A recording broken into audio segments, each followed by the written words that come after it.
வணக்கம் நண்பர்களே. Story time Tamil சேனலுக்காக உங்களுடன் ரவிசங்கர் பாலச்சந்திரன். கதையை கேட்குறதுக்கு முன்னாடி மறக்காமல் எங்கள் சேனலுக்கு சப்ஸ்கிரைப் பண்ணி அப்படியே பக்கத்தில் இருக்கிற பெல் பட்டனை கிளிக் பண்ணுங்கள். வாட்ஸ்அப்பில் இந்த நம்பருக்கு ஹாய்னு ஒரு மெசேஜ் அனுப்பி எங்களோட வாட்ஸ்அப் குரூப்பில் இணைந்திருங்க. புதிய கதைகள் வரும்போது உங்களுக்கான நோட்டிஃபிகேஷன் உடனடியாக வந்து சேரும். மறக்காமல் அதை உங்கள் மற்ற வாட்ஸ்அப் குரூப்பில் ஷேர் பண்ணி எல்லோருக்கும் தெரியப்படுத்துங்க. கதையை கேட்கலாம் வாங்க. தர்மபுரம்னு ஒரு பெரிய நாடு இருந்துச்சு. அந்த நாட்டோட பொக்கிஷ அறையில் கோவிந்தன் அப்படின்னு ஒரு பொருளாளர் இருந்தார். அவரோட வேலை என்ன அப்படின்னா, அந்த தர்மபுரம் நாட்டில் இருக்கிற பல ஊர்லேருந்து மக்கள் கொடுக்குற வரி பணத்தை எல்லாத்தையும் வாங்கி அதை எல்லாத்தையும் கணக்கில் வச்சுக்கிட்டு பொக்கிஷ அறையில் கொண்டு வச்சிடணும். அரசாங்கத்தோட அனுமதி பெற்ற திட்டங்களுக்கு பொக்கிஷ அறையிலேருந்து பணம் எடுத்து கொடுக்கணும். அதை மாதிரி எவ்வளோ பணம் எடுத்து கொடுத்தாருங்கிறதையும் அவர் கணக்கில் வச்சுக்கணும். எவ்வளோ வரி வசூல் வந்துச்சு, அதில் எவ்வளோ செலவு பண்ணார், மிச்சம் இப்போ பொக்கிஷ அறையில் எவ்வளோ பணம் இருக்குது, இருப்பில் இருக்குது அப்படிங்கிறதுக்கும் அவர் கணக்கு வச்சுக்கணும். அவர் வச்சுக்கிற கணக்கும் அங்கே இருக்கிற இருப்பு தொகையும் சரியாக இருக்கணும். இதுதான் அவரோட வேலை. கோவிந்தன் அவரோட வேலையில் ரொம்ப நேர்மையாக இருப்பார். தினைக்கும் எவ்வளோ நேரம் ஆனாலும் சரி, தன்னோட கணக்கில் இருக்கிற தொகையும் இருப்பில் இருக்கிற தொகையும் ஒன்றா இருந்தால் தான் அவர் வீட்டுக்கு கிளம்புவார்.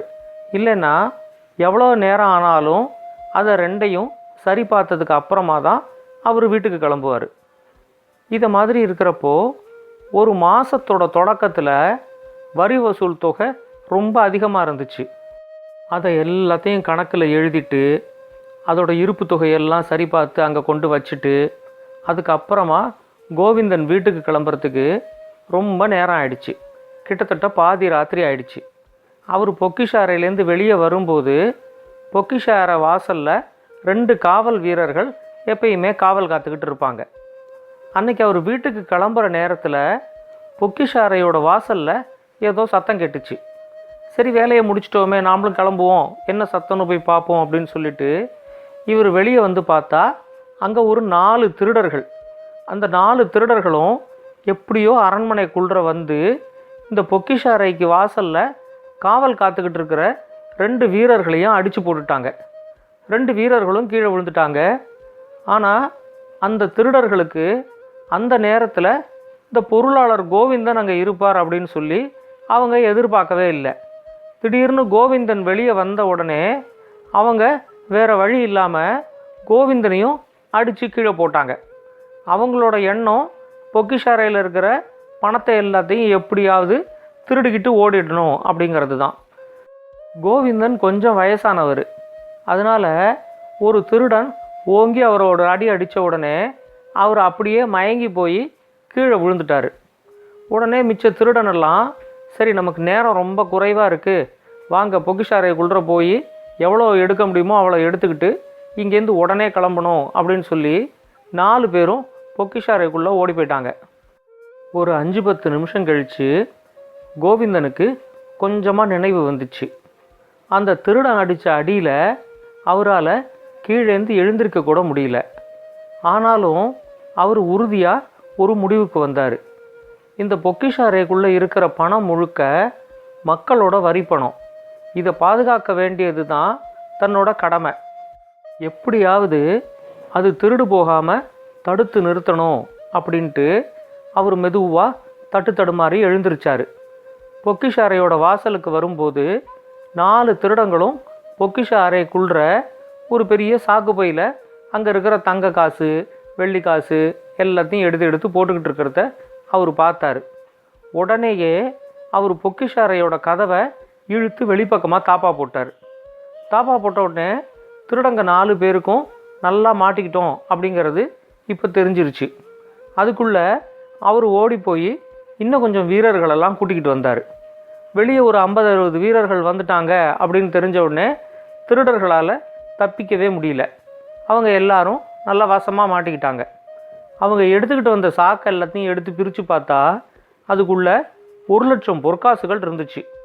அரண்மனையோட பொக்கிஷ அறையிலேருந்து 1,00,000 பொற்காசுகள் திருடு போகிறத கோவிந்தன் சரியான நேரத்தில் தடுத்து நிறுத்திட்டாரு அப்படின்னு சொல்லி அரண்மனை முழுக்க எல்லாரும் ரொம்ப பரபரப்பாக பேசிக்கிட்டாங்க.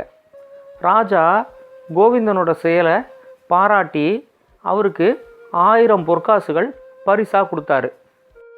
அந்த தருமபுரத்தோட பொதுப்பணித்துறையில் புகழேந்தின்னு ஒரு அலுவலர் வேலை பார்த்துக்கிட்டு இருந்தார். அவரோட வேலை என்ன அப்படின்னா, அரசாங்கத்தோட ஒப்புதல் பெற்ற திட்டங்களுக்கு எல்லாத்துக்கும் அரசாங்கத்தோட பொக்கிஷ அறையிலேருந்து பணத்தை வாங்கிக்கிட்டு போய் அந்த பணத்தை வச்சு அந்த திட்டங்களெல்லாம் செயல்படுத்துறது தான் அவரோட வேலை. அவரோட துறையில் ஒரே நேரத்தில் பல திட்டங்கள் நடந்துக்கிட்டே இருக்கும். பள்ளிக்கூடங்கள், மருத்துவமனைகள் இதெல்லாம் கட்டுறது, சாலைகளெல்லாம் செப்பனிட்டு சீர்படுத்துறது, குளங்களெல்லாம் தூர்வாடுறது, இதை மாதிரி நிறையா பணிகள் ஒரே நேரத்தில் நடந்துக்கிட்டு இருக்கும். ஒவ்வொரு பணிக்கும் உண்டான பணத்தை பொக்கிஷ அறையிலேருந்து வாங்கிட்டு வந்து அந்த பணம் அந்த பணிக்கு சரியாக செலவிடப்படுதா அப்படிங்கிறத புகழேந்தி பார்த்துக்குவார். இதனால் இவர் அடிக்கடி கோவிந்தனை பார்க்கறதுக்காக பொக்கிஷ அறைக்கு போவார். அதனால் கோவிந்தனும் புகழேந்தியும் நல்ல நண்பர்களாக இருந்தாங்க. இந்த புகழேந்தி இருக்கிற பொதுப்பணித்துறையில் புதுசாக ஒரு தலைமை பொறியாளர் வந்தார். அவர் பணியில் சேர்ந்ததுலேருந்து திட்டங்களுக்காக செலவிடப்பட வேண்டிய தொகைகளை அவர் மோசடியாக முறைகேடு பண்ண ஆரம்பித்தார். மக்கள்கிட்டேருந்து வரியாக வசூல் பண்ணுற பணம் மக்களுக்கான நலத்திட்ட உதவிகளுக்கு செலவு பண்ணும்போது அதில் நடக்கிற முறைகேடுகளை பார்த்து புகழேந்தி ரொம்ப கொதிச்சு போயிட்டார். அவரும் கோவிந்தன் மாதிரி ரொம்ப நேர்மையானவர். உடனேயே அவர் கொஞ்சம் கூட காலதாமதம் பண்ணாமல் தலைமை பொறியாளர் பண்ணுற முறைகேடுகளை பற்றி எல்லா தகவல்களையும் எடுத்துக்கிட்டு நேர அமைச்சரவையில் அமைச்சரை பார்க்குறதுக்காக போனார். அமைச்சர்கிட்ட நடந்த முறைகேடுகளெல்லாம் பற்றி சொல்லி சாலையை சீரமைக்கிறதுல 10,000 பொற்காசுகள் முறைகேடு நடந்திருக்கிறத ஆதாரத்தோடு அவர்கிட்ட சொன்னார். அமைச்சரும் அதை உடனடியாக ராஜாவோட கவனத்துக்கு எடுத்துக்கிட்டு போனார்.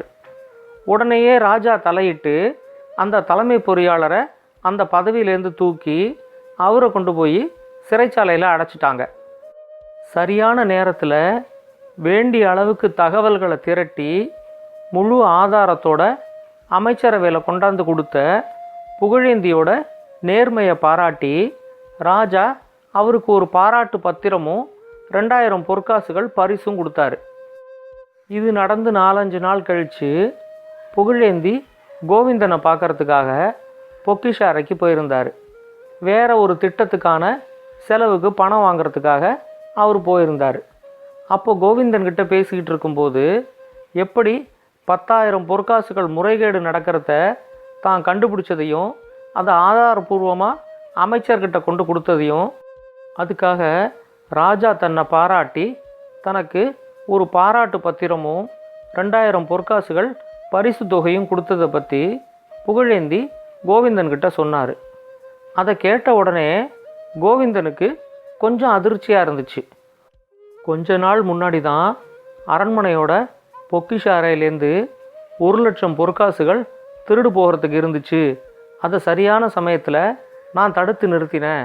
அதுக்கு ராஜா எனக்கு கொடுத்த பரிசு வெறும் 1000 பொற்காசுகள். ஆனால் இந்த புகழேந்தி 10,000 பொற்காசுகள் முறைகேடை பற்றி ராஜா கிட்ட சொன்ன உடனே ராஜா அவருக்கு ஒரு பாராட்டு பத்திரமும் கொடுத்து 2000 பொற்காசுகள் வேற கொடுத்துருக்கிறாரு. ராஜா இப்படி பண்ணுறது கொஞ்சம் கூட சரியில்லை அப்படின்னு நினச்சி கோவிந்தன் அவரோட மனசுக்குள்ளே ரொம்ப புழுங்கினார். அவரால் அதை தாங்கவே முடியல. தன்னோட நேர்மைக்கு சரியான முறையில் அங்கீகாரம் கிடைக்கல அப்படிங்கிற மாதிரி அவர் யோசிக்க ஆரம்பித்தார்.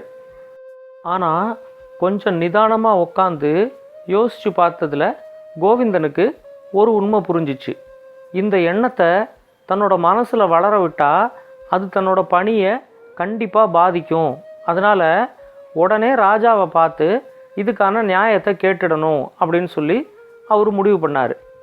நேராக அமைச்சரவைக்கு போய் எனக்கு ராஜாவோடையும் அமைச்சரோடையும் கொஞ்சம் பேசணும் அப்படின்னு சொன்னார். ராஜாக்கிட்டேயும் அமைச்சர்கிட்டையும் தன்னோட மனசில் இருக்கிற குறைகளெல்லாம் அவர் சொன்னார். கொஞ்ச நாள் முன்னாடி தான் அரண்மனையோட பொக்கிஷ அறையில் 1,00,000 பொற்காசுகள் திருடு போகிறதுக்கு இருந்துச்சு. நான் சரியான நேரத்தில் செயல்பட்டு அந்த திருட்டு நடக்காமல் பார்த்துக்கிட்டதுனால நீங்கள் என்னை பாராட்டி எனக்கு 1000 பொற்காசுகள் பரிசு கொடுத்தீங்க. ஆனால் என்னோட நண்பன் புகழேந்தி 10,000 பொற்காசுகள் முறைகேடாக நடக்காமல் தடுத்து நிறுத்தினார். அவருக்கு நீங்கள் ஒரு பாராட்டு பத்திரமும் கொடுத்து 2,000 பொற்காசுகள் பரிசும் கொடுத்துருக்கீங்க. எனக்கு புகழேந்தி மேலே எந்த பொறாமையும் இல்லை. ஆனாலும் என்னோட நேர்மைக்கு உரிய முறையில் அங்கீகாரம் கிடைக்கலையோ அப்படிங்கிற எண்ணம் எனக்கு இருந்துச்சு. அந்த எண்ணத்தை என்னோட மனசுக்குள்ளே வளர விடாமல் உங்ககிட்டயே நியாயம் கேட்கலான்னு தான் நான் வந்திருக்கிறேன் அப்படின்னு சொன்னார். அதை கேட்ட உடனே ராஜா சொன்னார், நல்ல வேளைக்கு உங்களுக்கு இதை மாதிரி ஒரு எண்ணம் வந்த உடனே அந்த எண்ணத்தை உங்களோட மனசுக்குள்ளேயே வளர விடாமல் எங்கள் 2 பேரையும் பார்த்து நியாயம் கேட்கணும்னு தோணுச்சு. அந்த வரைக்கும் எங்கள் 2 பேருக்கும் சந்தோஷம்தான். ஆனால் இதில் நீங்கள் ஒன்றை கவனிக்கணும். நீங்கள் உடனடியாக செயல்பட்டு தடுத்து நிறுத்தினது ஒரு திருட்டு. அவர் உடனடியாக செயல்பட்டு தடுத்து நிறுத்தினது ஒரு மோசடி. எப்பயுமே திருட்டை விட மோசடின்றது ரொம்ப பெரிய குற்றம். அன்னைக்கு பொக்கிஷ அறையில் திருடுறதுக்கு முயற்சி பண்ண 4 திருடர்களுக்கும் அரசாங்கத்துக்கும் எந்த விதமான சம்பந்தமும் இல்லை. ஒருவேளை அன்னைக்கு திருட்டு நடந்திருந்துச்சுன்னா கூட அவங்க திருடிக்கிட்டு அரண்மனையிலேருந்து போயிருப்பாங்க. அதுக்கப்புறமா அவங்களுக்கும் அரசுக்கும் சம்பந்தம் இல்லாமல் இருந்திருக்கும். ஆனால் அரசாங்க அதிகாரி அப்படின்னு சொல்லி அரசாங்கத்தோட பதவியிலேயே இருந்துக்கிட்டு அரசாங்கத்துக்கிட்டேயே சம்பளமும் வாங்கிக்கிட்டு ஒருத்தர் மோசடி பண்ணுறார் அப்படின்னா அது திருட்டை விட ரொம்ப பெரிய குற்றம். ஒருவேளை அன்னைக்கு அந்த திருட்டு நடந்திருந்துச்சு அப்படின்னா அரசாங்கத்துக்கு 1,00,000 பொற்காசுகள் நஷ்டமாகறதோட அது நின்று இருக்கும். ஆனால் இந்த மோசடி தொடர்ந்து நடந்துக்கிட்டு இருந்துச்சு அப்படின்னா ஒவ்வொரு செயல் திட்டத்திலையும் ஒவ்வொரு மக்கள் நலத்திட்டத்திலையும் இந்த மோசடி தொடர்ந்து நடந்துக்கிட்டே இருக்கும். அதனால் அரசாங்கத்தோட நஷ்டமும் தொடர்ந்து நடந்துக்கிட்டே இருக்கும். இந்த காரணத்தினால தான் மோசடியை சரியான நேரத்தில் தடுத்து நிறுத்தின புகழேந்திக்கு அதிக பரிசு தொகையும் ஒரு பாராட்டு பத்திரமும் கொடுத்தோம். உங்களோட நேர்மையை பற்றியும் அர்ப்பணிப்பு உணர்வை பற்றியும் எங்களுக்கு நல்லாவே தெரியும். அதனால் இந்த விஷயத்தில் நாங்கள் நியாயமாக நடக்கலை அப்படின்னு சொல்லி நீங்கள் நினச்சிங்க அப்படின்னா உங்களுக்கு இன்னொரு 1000 பொற்காசுகள் தர்றதுலேயும் எங்களுக்கு எந்த விதமான ஆட்சேபனையும் கிடையாது அப்படிங்கிற மாதிரி ராஜா சொன்னார். உடனே கோவிந்தன் சொன்னார், இல்லை ராஜா, நீங்கள் செஞ்சது சரிதான். திருட்டுக்கும் மோசடிக்கும் நடுவில் இருக்கிற வித்தியாசம் இப்போ எனக்கு நல்லாவே புரிஞ்சிடுச்சு. எனக்கு 1000 பொற்காசுகள்லாம் அதிகமாக வேண்டாம். நீங்கள் எனக்கு கொடுத்ததே போதும். நான் இங்கே வரும்போது ஒரு குழம்பிய மனநிலையில் வந்தேன். இப்போது நல்ல தெளிவோடு போகிறேன். என்னோட மனசில் இருக்கிற எண்ணத்தை வளர விடாமல் அதை அழிச்சது தான் நீங்கள் என்னோட நேர்மைக்கு கொடுத்த அங்கீகாரம் அப்படின்னு சொல்லிட்டு ராஜாவை வணங்கி விடைபெற்றுக்கிட்டு அங்கேருந்து கோவிந்தன் கிளம்பி அவரோட இடத்துக்கு போனார். நல்லா இருந்துச்சா இந்த கதை? இந்த கதை உங்களுக்கு பிடிச்சிருந்தா லைக் பண்ணுங்கள், கமெண்ட் பண்ணுங்கள், மறக்காமல் உங்கள் மற்ற வாட்ஸ்அப் குரூப்பில் ஷேர் பண்ணுங்கள். இது வரைக்கும் சப்ஸ்கிரைப் பண்ணலைன்னா உடனே சப்ஸ்கிரைப் பண்ணிடுங்க. உங்களுக்காக, உங்கள் குழந்தைங்களுக்காக இன்னும் நிறைய நல்ல நல்ல கதைகள் வந்துக்கிட்டே இருக்குது. ஸ்டோரி டைம் தமிழ் சேனலோட தொடர்பில் இருங்க. நன்றி, வணக்கம்.